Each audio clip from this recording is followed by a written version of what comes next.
Let me first give all praise and all honor to the Almighty God of Africa, Amen Ra. This is your brother Radio 1 coming back at you again with another video of truth and historical reality. And yes, that is me on the screen showing my face to let you know that I am not some faceless pseudo Negro.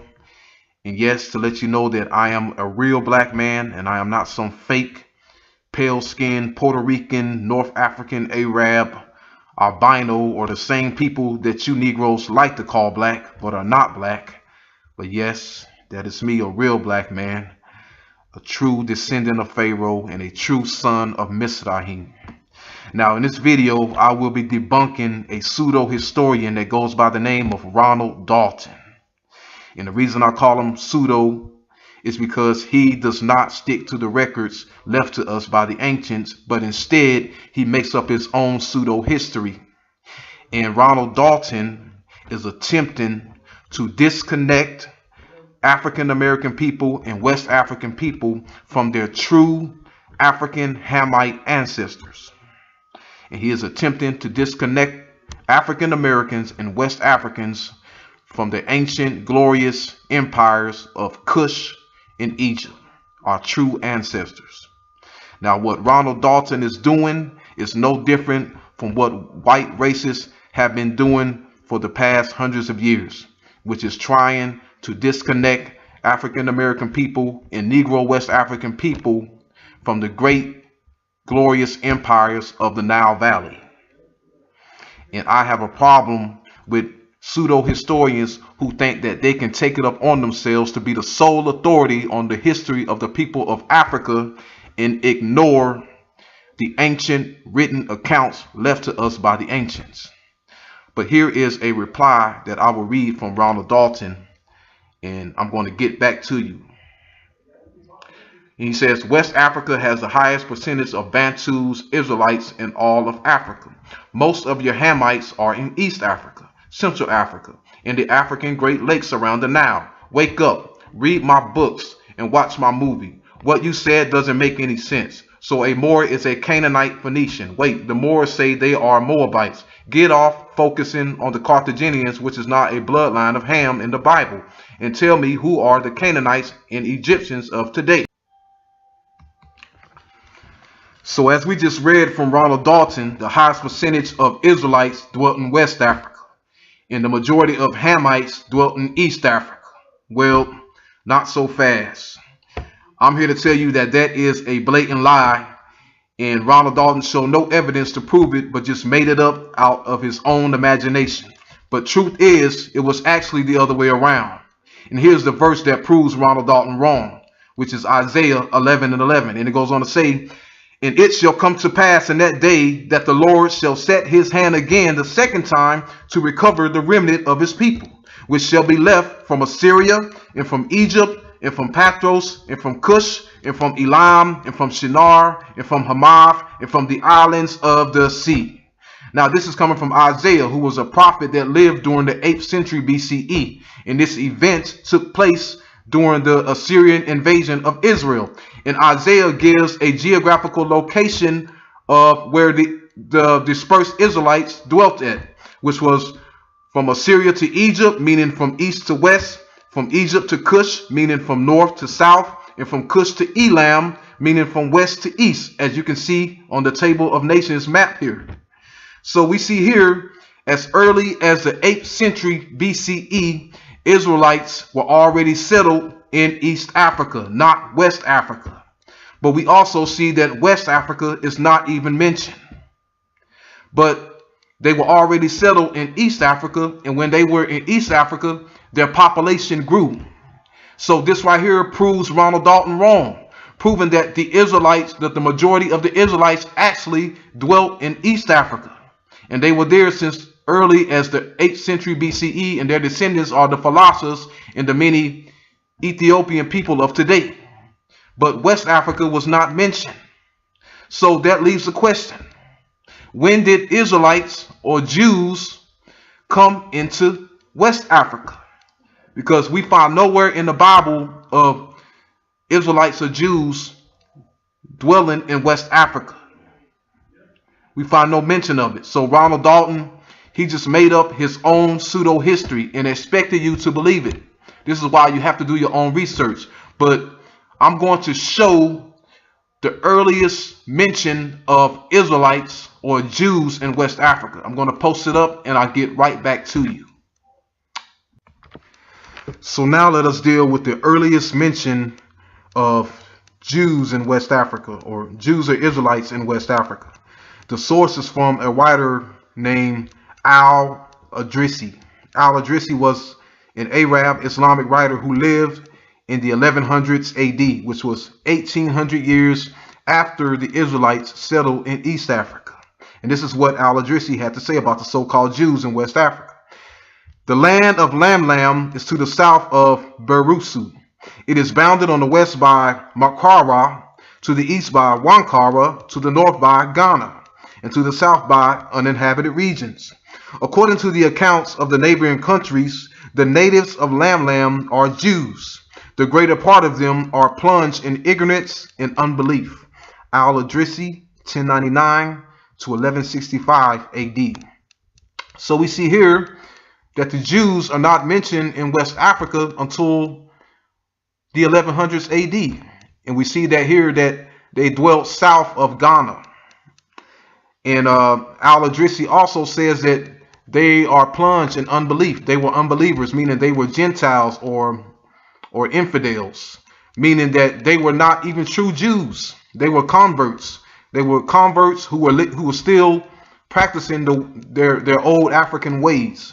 So whoever these converts were, we don't know when they got there. We don't know where they came from. We don't know nothing. All we know is that these people are mentioned as late as the 1100s AD, very late period. So we can't have no trust in that account. And also, Al-Idrisi says that they were the only tribe who were Jews or Jewish converts, not even real Jews, but converts. And they were the only tribe in West Africa who were converted Jews. And they were not even the majority. So that right there debunks Ronald Dalton's belief that West Africa was mostly populated by Israelites or Jews. So we're going to go to the account that says who were the majority in West Africa. We're going to show who were the majority of the people in West Africa. And I'm going to post the quote and I'm going to get right back to you.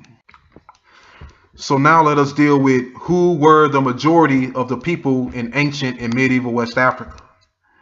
Now we're going to go to the same source, which is Al-Idrisi. And since Ronald Dalton doesn't have the honesty in him to tell you the truth, allow me to do so. So we're going to go to Al-Idrisi, and he goes on to mention the majority of the people in West Africa during his time. And he goes on to say, Ghana is the most flourishing and populous of the Negro Sudanese states. It is bounded on the west by Makara, on the east by Wankara, and on the north by the desert, which separates the country inhabited by the Berbers from that of the Negroes or Sudanese, and on the south by the land of the infidels of Lamlam and other regions. Al-Idrisi, 1099 to 1165 AD. So we see here, according to Al-Idrisi, during his time, the majority of the people were called the Sudanese. Now the word used is Negro, but that was the word that was added in by the translator. But the original word, the Arabic word, is Sudanese or Sudani or Sudan. And the Sudanese of Ghana were called most populous. They were called most populous. So the most populous people, or the majority of the people, were the Sudanese. And the Sudanese were also the people dwelling, the Hamites dwelling south of Egypt, who were known as the Nubians, the Habesha, and the Beja, and the Zanj. They were also Sudanese. So we see here, according to Al-Idrisi, the majority of the people of West Africa were the Sudanese. Again, proving Ronald Dalton to be wrong. The majority of West Africa was not inhabited by Israelites or Jews. So, and notice that he mentions Ghana. So we're going to deal with who were the ancestors of the people of Ghana. I'm going to post the account for that, and I'm going to get right back to you. Now, who were the true ancestors of the people of ancient Ghana in West Africa? Many have their opinions, such as Rudolf Windsor in his book From Babylon to Timbuktu. He believes that the ancestors of Ghana were Hebrews, but this is a lie and is not supported by any historical document. But the truth lies in the earliest record that mentions the people of Ghana. This is from the writer Al-Yaqubi, who was an Arab writer that wrote about the people of Ghana in West Africa in the 800s AD. And he goes on to say, the descendants of Cush, son of Ham, they were the Habasha and the Sudanese, split into two groups. One of them, the Nuba, the Buja or Beja, the Habasha, and the Zans traveled south. In one group, the Zagawa, the Hubush, the Kauku, the Marawi, and the Maranda, and the Kaukau, and the Ghana headed west. Al-Yaqubi, 872 to 891 AD. So we see here, according to Al-Yaqubi, the ancestors of Ghana were not Hebrew Israelites, as Ronald Dalton would want you to believe, but they were Cushites from the Nile Valley of Cush. Okay, and this account goes way back since the time of the Empire of Cush, and they were related to also the Cushites that went to Asia under the king Nimrod.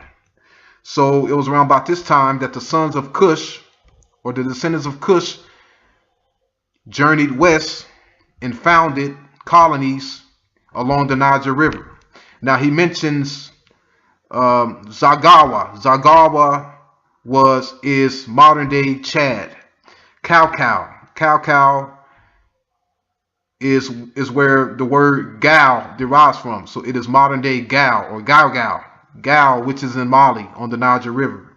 In Ghana, which was ancient Ghana, which sat in between southern Mauritania and Senegal, and also near the Niger River, but further west.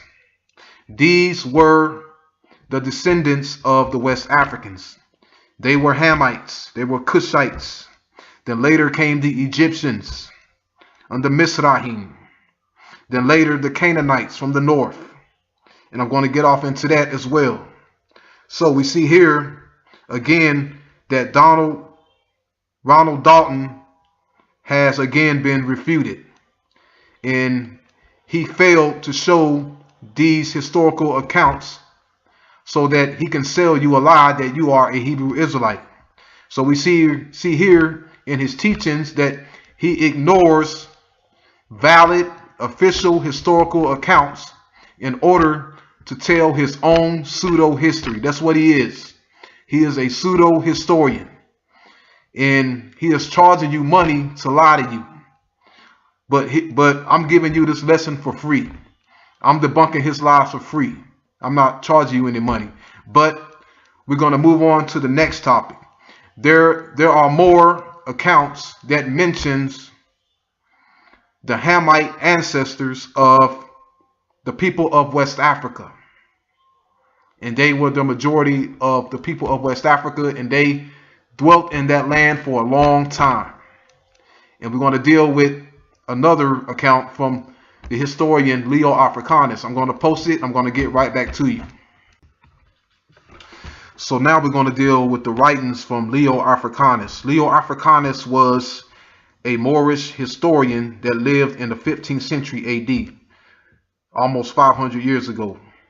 And Leo Africanus wrote a description of Africa, and he spoke on the origins of the Negro people of West Africa, or the Negroes or the Sudanese people of West Africa. He goes on to say, and quote, "For all the Negroes of black Moors take their descent from Cush, the son of Ham, or the son of Cam, who was the son of No.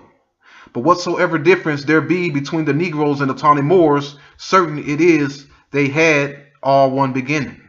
For the Negroes are descendant of the Philistines, and the Philistines of Mizraim, the son of Cush. Leo Africanus, Description of Africa, Book 1. So we see here, according to Leo Africanus, the ancestors of the Negroes were from Cush. They were Cushites. They were Hamites. But not only from Cush, they were also from the Philistines. They were also descendants of the Philistines and the Egyptians, because you had several migrations of Hamites into West Africa. You had the Cushites coming from the east. You had the Egyptians coming from the northeast. And you had the Canaanites and the Philistines coming from the north. Because the Philistines and the Canaanites, when they were expelled by the Israelites out of Canaan, they migrated to the far west. And they reached Morocco, Numidia, Carthage, Numidia, and Morocco. And from Morocco, they went to the Atlas Mountains. And from the Atlas Mountains, later on, they went further south into the land of the Negroes, or to the Niger River and Senegal rivers. And I'm going to get off into that as well. So we see here again that Ronald Dalton is wrong. That Ronald Dalton refused to show this account because he decided to make up his own fake pseudo history. But we see here that Leo Africanus debunks what Ronald Dalton says about the origins of West Africa. And all these accounts are written on the people of Negro West Africa, meaning the people that dwelt on the Niger River. And the Niger River was once called the Nile. So that tells you right there that people from the Nile Valley settled on this river and called it the Nile. They were Hamites. They were not Israelites or Shemites. So now let us deal with the next falsehood that was made by Ronald Dalton, when he said that the Canaanites were not Hamites. They were not from the tribe of Ham. Again, Ronald Dalton is refusing to stick to the records and making up his own history. So, since Ronald Dalton either lacks the education or lacks the honesty to tell you the truth, allow me again to tell you the truth about the ancestors of the people of West Africa. So I'm going to post up this quote on who were the ancestors of the Carthaginians and where did the Carthaginians dwell as well, and then I'm going to get back to you. So now we're going to touch on who were the Carthaginians and who were the ancestors of the Carthaginians. And I'm going to give a brief history on the Carthaginians. Now, the Carthaginians were a powerful nation of African people dwelling in the ancient city known as Carthage, which is known today as modern-day Tunisia in northwest Africa. And the Carthaginians were also the masters of the seas. And they possessed a superior military, and they also possessed a superior navy that allowed them to conquer the nations on the Western Mediterranean. And they conquered Europe from Italy all the way to Spain, and they conquered Africa from Tunisia to Morocco, and they established colonies along the Atlantic as far as Senegal. And the Carthaginians grew to power sometime in the 600s BCE, and they dominated the Mediterranean, but later on they were conquered by the Romans, and the Romans destroyed the city of Carthage and put an end to it. So we're going to deal with a quote from Diodorus Siculus, who was a Greek historian, when he wrote on the nations in Libya. And he goes on to say, "For 4 stocks have divided Libya, the Phoenicians, who at the time occupied Carthage, the Libyan Phoenicians, who have many cities along the sea and intermarry with the Carthaginians, and who received this time as a result of the interwoven ties of kinship. Of the inhabitants, the race that was most numerous and oldest was called Libyan." Diodorus Siculus, Book 20, Chapter 55.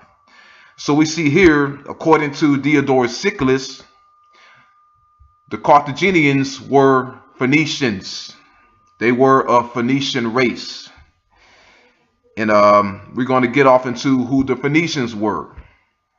And he also mentions the Libyan Phoenicians. And the Libyan Phoenicians were a mixture of Libyans and Carthaginians, or Libyans and Phoenicians. And these were actually the people that created the Carthaginians. So the Carthaginians were really a mixture of Libyans or Africans and Phoenicians. And then he goes on to say the oldest and the most numerous were called Libyan. Now these Libyans were from the tribe of Foot. These were the descendants of Foot. And the descendants of Foot settled on the coast, on the Libyan coast. All the Libyan coast west of Egypt, and from Egypt to Morocco, and from Morocco all the way down to Senegal. That was where the tribes of Foot dwelt at. And the Carthaginians dwelt amongst them. So the Carthaginians were a mixture of Africans and Libyans. So I'm going to post a quote describing who the Phoenicians were and what ties did they have to the Old Testament Bible and who were their ancestors in the Old Testament Bible. So I'm going to post this quote and I'll get right back to you.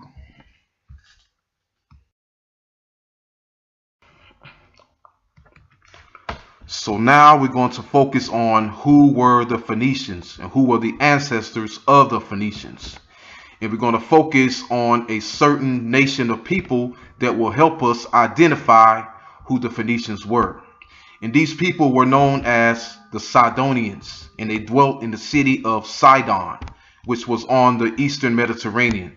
And I'm going to quote a passage here from the Greek historian Herodotus describing who the Sidonians were. And he goes on to say, on board of every ship was a band of soldiers, Persians, Medes, or Sarkans. The Phoenician ships were the best sailors in the fleet, and the Sidonian the best among the Phoenicians. Herodotus, Book 7, Chapter 96, 450 BCE. So we see here, according to Herodotus, the people called Sidonians were a Phoenician race. They were Phoenicians. So that leaves the question, who were the ancestors of the Sidonians and who were the Sidonians in the Old Testament Bible? I'm going to read a passage here from the book of Genesis describing who the ancestors of the Sidonians were. And it goes on to say in the book of Genesis chapter 10, 15 and 19. And Canaan begot Sidon, his firstborn. And the border of the Canaanites was from Sidon as thou comest to Gerar, unto Gaza, as thou goest unto Sodom and Gomorrah, and Admah, and Zeboim, even unto Lasha. So we see here, according to the book of Genesis, the ancestors of the Sidonians were Canaanites, and the Sidonians were descendants of Canaan. Again, proving Ronald Dalton to be wrong when he said that the Carthaginians were not of Ham. They were not Canaanites. But we just found out, according to Diodorus Siculus, that the Carthaginians were descendants of Phoenicians. And we just found out in the Bible, in the book of Genesis, that the Phoenicians were descendants of Canaan. They were Canaanites. So we see here that Ronald Dalton is a liar. He is a pseudo-historian. And if he lacks education, he needs to be educated. He needs to know. Or if he does know, he needs to be honest and just tell the truth. So we already dealt with the Carthaginians being descendants of Canaan and proving that the Carthaginians were of the Canaanite Hamite race. And they also mixed with the Hamite race of Foot, who were the Libyans. So they were a mixture of two races of Hamites. And now we are going to deal with Ronald Dalton's claim that the Moors were not Canaanites, or the Moors were not Hamites either. But he says that the Moors were Moabites. Well, I don't know what Moors Ronald Dalton is referring to when he says that they were Moabites, but they were definitely not the true historical Moors of old. They were not the Moors of history, because nowhere in history does it say that the Moors were Moabites. But I'm going to post an account from an ancient historian describing who were the ancestors of the Moors. And it is a great detailed description of who the ancestors of the Moors were. And the truth is in the accounts that gives details and descriptions. So again, Ronald Dalton is proven wrong and speak lies when he say that the Carthaginians were not Canaanites. But let's move on. I'm going to post this passage from the historian Procopius describing who were the Moors, and we're going to take it from there, and I'll get right back to you. So now we're going to deal with who were the Moors, and who were the ancestors of the Moors. But I'm going to give a brief description on the history of the Moors. Now, the ancient Moors were a very powerful nation of warriors dwelling at the western boundaries of Africa. And their dwellings was from Morocco in the north all the way south to Mauritania and Senegal. That's why Mauritania is called Mauritania, because it was inhabited by Moors, Mauritania. And that's why Senegal was called Senegal, because it was inhabited by a nation of Moors known as the Sanaga or the Sanhaja, from which Senegal or Senegal derives from. Now, the earlier ancestors of the Moors who lived during the time of Roman imperialism and the time during Caesar were also a nation of fierce horsemen. They were very superior and very skilled at riding the horse, and they rode in cavalry. And during the time when the Romans were ruling over nations and oppressing people, the Moors were their worst nightmare. And the Moors, they fought many wars with the Romans because they were fighting against Roman imperialism in Africa. And the Moors won many battles against the Romans. Some battles they lost, but they won many battles against the Romans. Now, I'm going to show an account from a 5th century AD historian by the name of Procopius speaking on the ancestors and origins of the Moors. And he goes on to say, and now, since the narration of the history has brought me to this point, it is necessary to tell from the beginning whence the nation of the Moors came into Libya and how they settled there.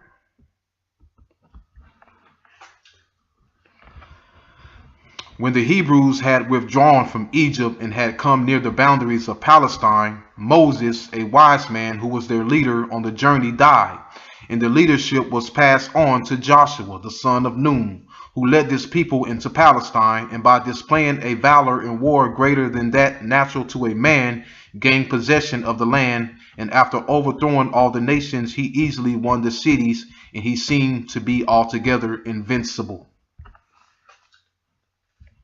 Now, at that time, the whole country along the sea from Sidon as far as the boundaries of Egypt was called Phoenicia.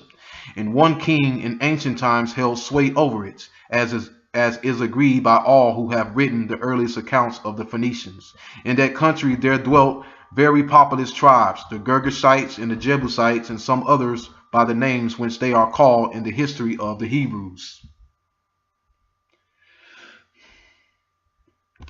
Now, when these nations saw that the invading general was an irresistible prodigy, they emigrated from their ancestral homes and made their way to Egypt, which adjoin their country, and finding there no place sufficient for them to dwell in, since there has been a great population in Egypt from ancient times, they proceeded to Libya, and they established numerous cities and took possession of the whole of Libya as far as the Pillars of Hercules, and they have lived even up to my time using the Phoenician tongue. They also built a fortress in Numidia, where now is the city called Tigissus. In that place are 2 columns made of white stones near by the great spring, having Phoenician letters cut in them, which say in the Phoenician tongue, "We are they who fled from before the face of Joshua, the robber son of Nun." There were also other nations settled in Libya before the Moors, who on account of having been established there from of old were said to be the children of the soil. And because of this, they said that Antiochus, their king, who wrestled with Heracles in Clypea, was a son of earth. And in later times, those who removed from Phoenicia with Dido came to the inhabitants of Libya as to kinsmen, and they willingly allowed them to found and hold Carthage. But as time went on, Carthage became a powerful and populous city. And a battle took place between them and their neighbors, who, as has been said, had come from Palestine before them and are called Moors at the present time. And the Carthaginians defeated them and compelled them to live a very great distance away from Carthage. Later on, the Romans gained supremacy over all of them in war and settled the Moors at the extremity of the inhabited land of Libya, and made the Carthaginians and other Libyans subject and tributary to themselves. So we see here, according to Procopius, the ancestors of the Moors were the Canaanites, who were expelled by the Israelites under Joshua during the time of Moses. So again, we see here that Ronald Dalton is again proven wrong, proving that the Moors were not Moabites. Okay, whoever these fake Moors he is talking about, who are Moabites, they have nothing to do with the true historical Moors of antiquity. And we see here that they came into Egypt, and they left Egypt and settled Libya as far as the Pillars of Hercules. And we also find out that after they were defeated by the Romans, they were driven into the southern parts, or the farthest parts of Libya, which was to the south of the desert. So we see here that we got a detailed description of who the Moors were, and proving Ronald Dalton wrong about the Moors being Moabites. And we're going to get off into where these Moors and Carthaginians also settled at. And I'm going to post up a quote and get back to you. So now we're going to deal with the Phoenician Canaanite colonies in Africa. Now, according to Ronald Dalton, the Phoenician Canaanites dwelt in South Africa. Well, I'm here to tell you that that is a made-up, blatant lie, and it is not supported by the ancient records of history. There are no ancient records that mention Phoenician Canaanites being settled in South Africa. I don't know where that came from, but it is not supported by history. It is Pseudo, and Ronald Dalton made it up. So that leaves the question, where did the Phoenician colonies dwelt in Africa? And according to the ancient records, all the evidence says West Africa.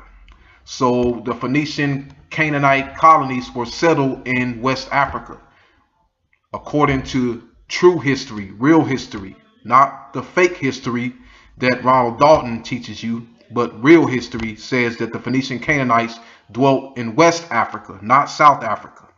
And we're going to go to a periplus, which was written by a king named Hanno, and it is called the Periplus of Hanno, and it was written in the 6th century BCE, and it explains the colonies, the Phoenician Canaanite colonies in West Africa. And it goes on to say This is the account of Hanno, king of Carthage, about his voyage to the Libyan lands beyond the Pillars of Hercules, which he also set up in the shrine of Kronos. The Carthaginians ordered Hanno to sail out of the Pillars of Hercules and found a number of Libyan Phoenician cities.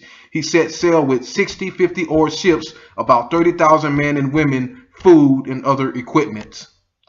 After sailing beyond the Pillars for 2 days, we found our first city called Thamia Tyrion. Below it was a large plain.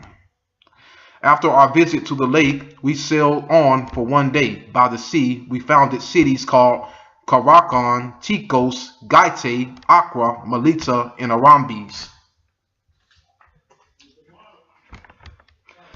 Continuing our voyage from there, we reached the Lixos, a large river flowing from Libya. The Lixites, a nomadic tribe, were pasturing their cattle beside it. We remained with them for some time and became friends. Beyond them, hostile Ethiopians occupy a land full of wild animals. It was surrounded by great mountains from which the Lixos flows down. According to the Lixites, strange people dwell among these mountains, cavemen who run faster than horses.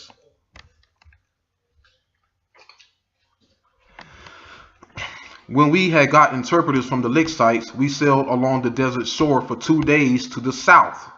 After sailing eastward for 1 day, we found in the recess of a bay a small island which had a circumference of 5 stadiums. We left settlers there and called it Kern. We calculated from the journey that this island lay opposite Carthage for the time sailing from Carthage to the Pillars of Pillars, and from there to Kern was the same. We sailed to the south for 12 days. We remained close to the coast, which was entirely inhabited by Ethiopians who fled from us when we approached. Even to our Lixites, their language was unintelligible. So we see here, according to the Periplus of Hanno, the Phoenician, Canaanite, Carthaginians established colonies all through the west coast of Africa, from the south of the Pillars of Hercules.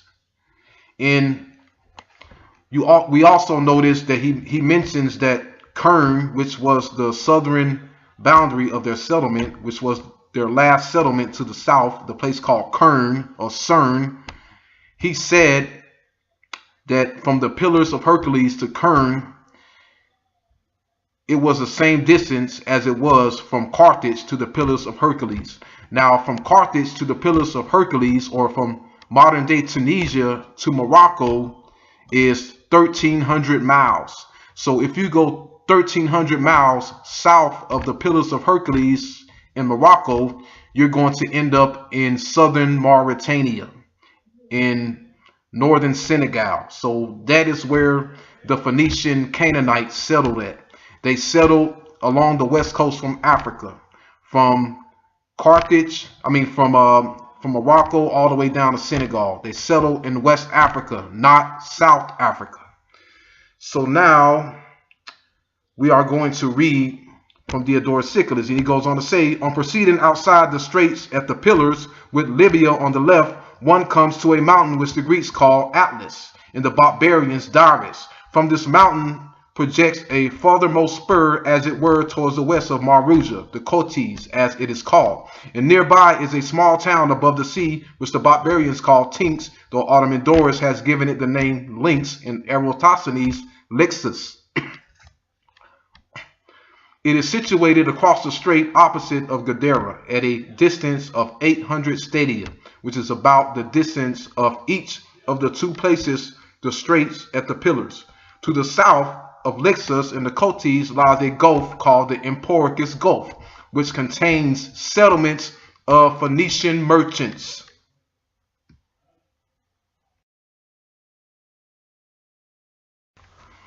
So we have just witnessed from the Periplus of Hanno and from Diodorus Siculus that all the coast of West Africa from Morocco to Senegal was inhabited by Phoenician Canaanite colonies, Libyans from the tribe of Phut, and Ethiopians from the tribe of Mizraim and Cush, or the worshippers of Amen, proving Ronald Dalton to be a liar in proving that West Africa was not inhabited by Israelites, but by Hamites. And here's a map that pinpoints the locations mentioned in the Periplus of Hanno. And you can see that they settled all the way down near Senegal. So there is my evidence. I have shown the facts, and I arrest my case. So there you have it, people. The ancient writings of true history has come forth, and the truth has prevailed. And we see here that Ronald Dalton is a very delusional individual and a fraudulent historian that is not capable of teaching our people their history, because he does not have it in him to tell the truth. And my advice to you, Ronald Dalton, when you read a text from history and teach it to the people, tell the truth about what you read, instead of giving your own false interpretation, because that makes you a fraud and a pseudo historian and a liar. And I am so sick of these white racist supremacists and these pseudo Negroes teaching a false history of West Africa. West Africa has a great history. And if you're not going to tell the truth about West Africa, then leave it alone. Do not take it upon yourself to tell a pseudo history of West Africa. Just leave it alone and find somebody like myself who will teach you the truth about the history and the ancestors of West Africa.